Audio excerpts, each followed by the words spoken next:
Okay, good morning. We're on lesson number 159 of a workbook of A Course in Miracles, and I give the miracles I have received. I was just sitting here after having read this lesson a couple times last night and this morning again, and I was remembering a vision I was given of how Jesus, in a sense, performed his miracles, and this lesson contains perfect description of it, better even than I could possibly give you, but it has all the elements of the vision that I was given, and even the words that it uses go with that vision when it talks about the storehouse and the increase in the storehouse as you receive from it to give, and the storehouse grows fuller, which in this world is unlike the world in every way. And that's the nature of the dream, to be unlike reality in every way, at every turn, everywhere we look. It is the opposite. And yet reality has no opposition and nothing opposite to it, which is what renders this an unreality. We seem to exist in it, and it seems to exist. And to the extent that we must get the result of our thinking, we must utilize it. Bless you.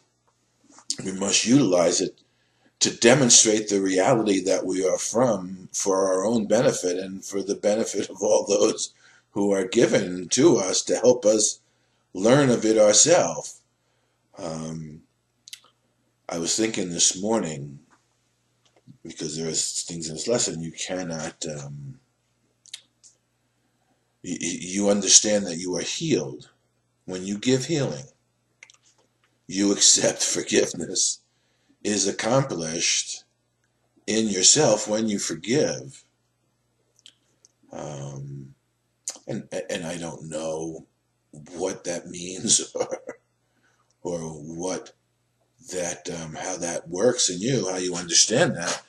I do understand there was a moment when Jesus says forgiveness is the only way to God, when I found myself in the presence of the Father, in the recognition of our oneness.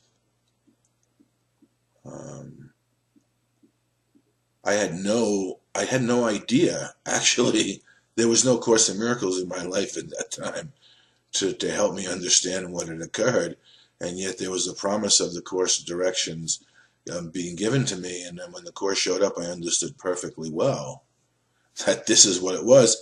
And when I finally came to understand conceptually what Jesus meant by forgiveness, I recognized that in that instant, I had undergone an experience of forgiveness, because, as a matter of fact, forgiveness being the only way to God, somehow God had found his way to me, or I had found my way to him. It doesn't really matter, since we are already one. And in that recognition of forgiveness, and in the instances of, I don't know how to say this, in instances where forgiveness was extremely palatable and visual to me, the thing that I noticed was, operating from the center, time isn't linear in that sense. We can operate from the center of our being the center of time and space, on one side of the hourglass, much as Jesus talks about the storehouse being the other side, and I'm going to get to that in a minute. But when I noticed that in my experiences of forgiveness, in these profound moments of experience of forgiveness, and they've come around who knows how many different things, the idea that the gratitude that occurs in the instance of forgiveness could stop, or I should stop it at some sort of limitation or boundary from encompassing all things, became absurd, because in the instant when you experience forgiveness, it's much like not judging.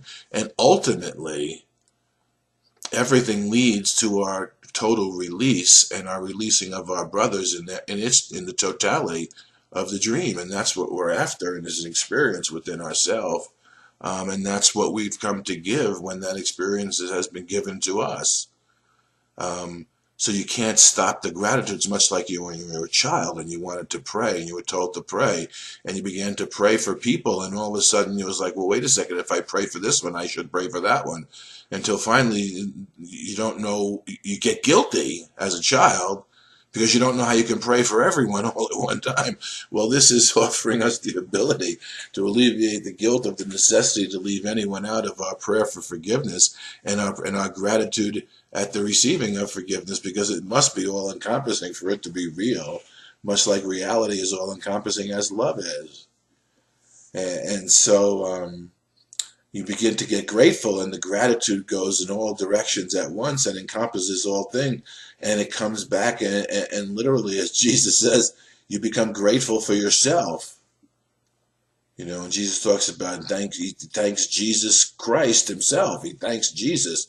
He's thanking everything, including the self that he was, the illusory self, and that's what this gets into, including the ability to use the illusory self to demonstrate the reality of the kingdom. So you must include it all in. It cannot be bound by anything for it to be whole and perfect. And so the peace and the gratitude and the forgiveness encompasses the entirety of the world. And in that moment, there is the stillness of heaven in your own mind.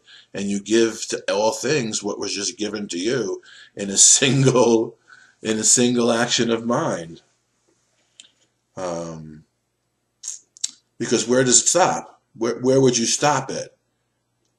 Everything that brought me to my knees, finally in that instant where I surrendered abjectly and I began to understand what was happening to me, and everything brought me to my knees. The good, the bad, the indifferent. Everyone I had met had got me to the point, helped me get to the point that I was at. Having the experience of God that I did, how could I not be grateful for everything that helped me along the way? And that's why he talks about judgment. It's not that it's that well, how can you judge?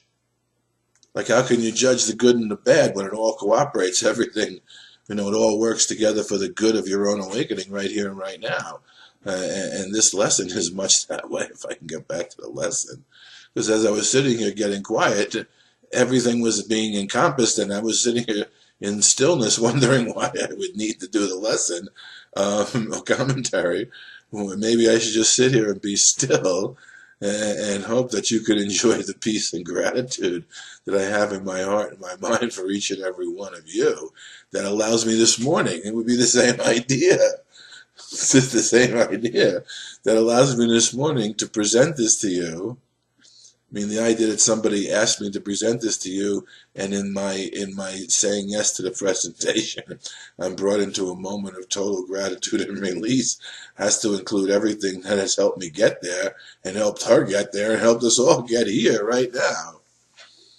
So I love that it talks about, no one can give what they have not received. To give a thing requires first you have it in your own possession. Here the laws of heaven and the world agree, but they also separate. The world believes that to possess a thing, it must be kept. Salvation teaches otherwise. To give is how you recognize you have received. It's the proof that what you have is yours. Christ's vision is a miracle. It comes from far beyond itself. It comes from God, for it reflects eternal love and the rebirth of love which has never died. And that's what I was realizing when I was sitting there. I was given this vision of Jesus and how he operated miraculously. It was as if when they showed me the vision, I don't know how to explain it, it was as if the top of his head, it was the center of the hourglass, and the hourglass above it was was the eternal and infinite abundance of the kingdom, in which there is no time.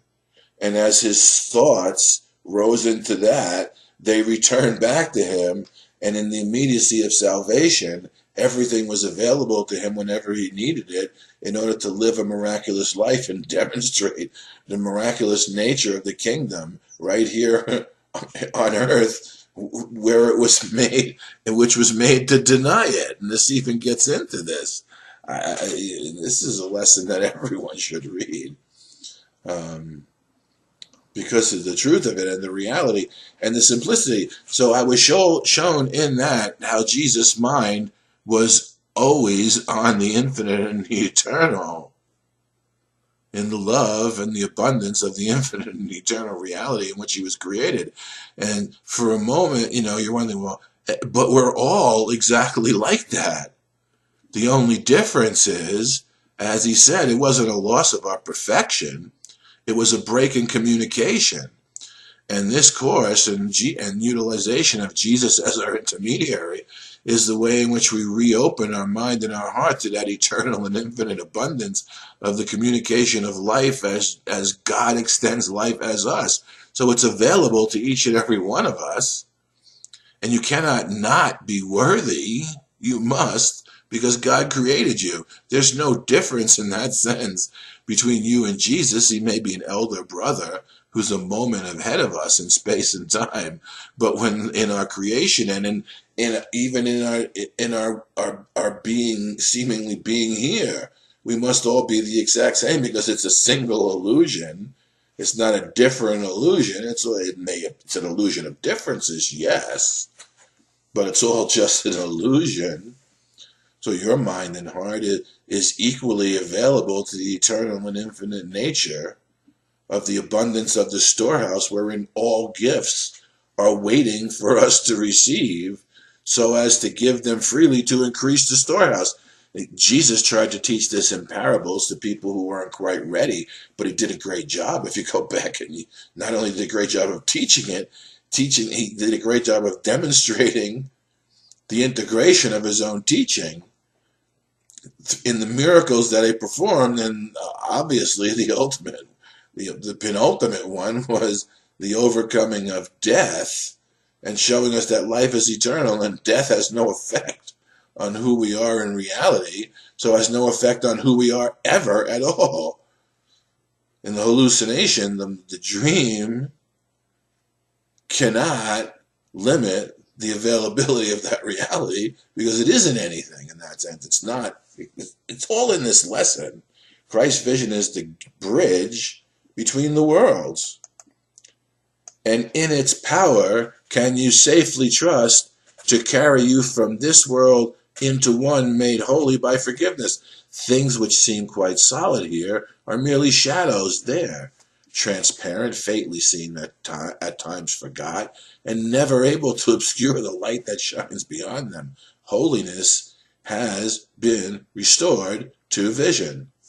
This is the Holy Spirit's single gift, the treasure house. Here we go. The treasure house to which you can appeal with perfect certainty for everything that can contribute to your happiness. All are laid here already. All can be received, but for the asking. There it is again in this lesson. But for the asking. Ask, and you shall receive. Knock, and that door to the reestablishment of the communication with the infinite abundance and love of our reality, of the storehouse that's been waiting there for you to walk through that door. Open your heart and mind to the reality of that door and what's behind it, and begin to do as God created us to do, create in reality and give from the storehouse here, as a way of replenishing ourselves, our world, and the storehouse as well. It's an infinite flow. Contemplate infinity, as the tech crew used to tell me to do, and your mind will be open unto it. And you'll see that it's available just as you could have seen the separation in everything. You could see the infinite nature of the reality everywhere too, because it's not any different once your heart and your mind is open to it and you see it. And yet you see it not when you accept the limitations that you've laid upon yourself unknowingly. Unknowingly, they were laid upon ourselves by ourselves. So the power of our mind to release ourselves through forgiveness is always available to us. Here the door is never locked and no one is denied his least request or his most urgent need. There is no sickness not already healed. We're going back in time to an a priori condition, to an a priori state of mind, wherein which none of this was true, but within which everything is available to us now. So Jesus is always telling you must step back, continue to step back. The further back we go, the further we advance toward the end of the nightmare and the awakening that's occurring in many of us now. There is no sick, no lack unsatisfied, no need unmet within the golden treasury of Christ. Here does the world remember what was lost when it was made. For here it is repaired, made new again, but in a different light. What was to be the home of sin? This is what I was trying to say. Jesus is beautiful. I use my words because I've asked to use my words, but the truth of the matter is you can get no more beautiful prose and true descriptions of what's occurring than the words of Jesus as he gave them to Helen, and Helen's ability to get them down on paper, and Bill's willingness to help Helen out. That's what we need to the gratitude for all of that. It excludes no one.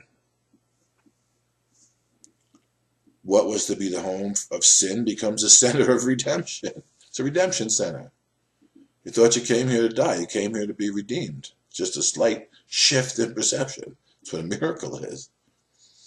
And the hearth of mercy, where the suffering are healed and welcome. No one will be turned away from this new home where his salvation waits. No one is stranger to him. No one asks for anything of him except the gift of acceptance of his welcoming. Everybody wants to belong. Nobody wants to be left out, and it's within each and every one of our power to include everything. And then at least you're okay with yourself as having not excluded anyone. And if people want to exclude themselves, Christ's vision shows you the impossibility of that, and yet patiently you wait for the inclusion, because patiently the hush of heaven is even holiest now. Christ's vision is the holy ground in which the lilies of forgiveness set their roots. This is their home. They can be brought here, back to the world, but they can never grow in the unnourishing and shallow soil. It harkens back to Jesus' parables of the sower of the seed. They need the light and warmth and kindly care for Christ's charity provides. They need the love with which he looks on them, and they become his messengers who give as they receive. Take from his storehouse that its treasure may increase.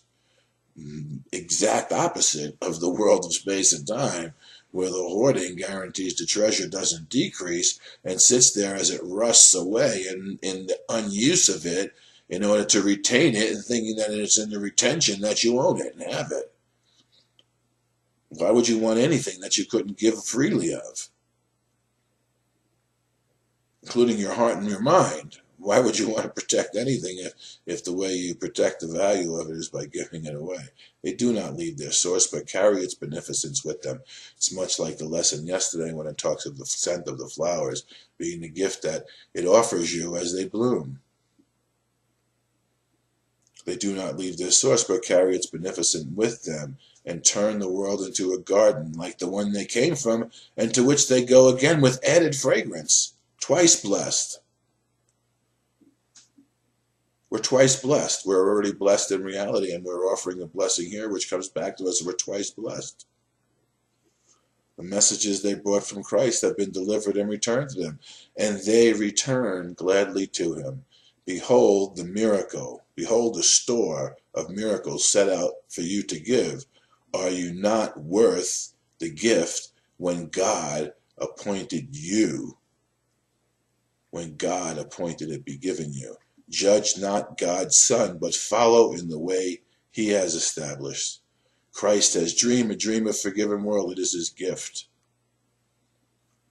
And that's what this is talking about. This is Jesus's life being expressed in a lesson that we can all learn, because we are not unlike him in any way, except maybe in the idea that time is a linear, let's call it a linear, is linear in its ability to depict events.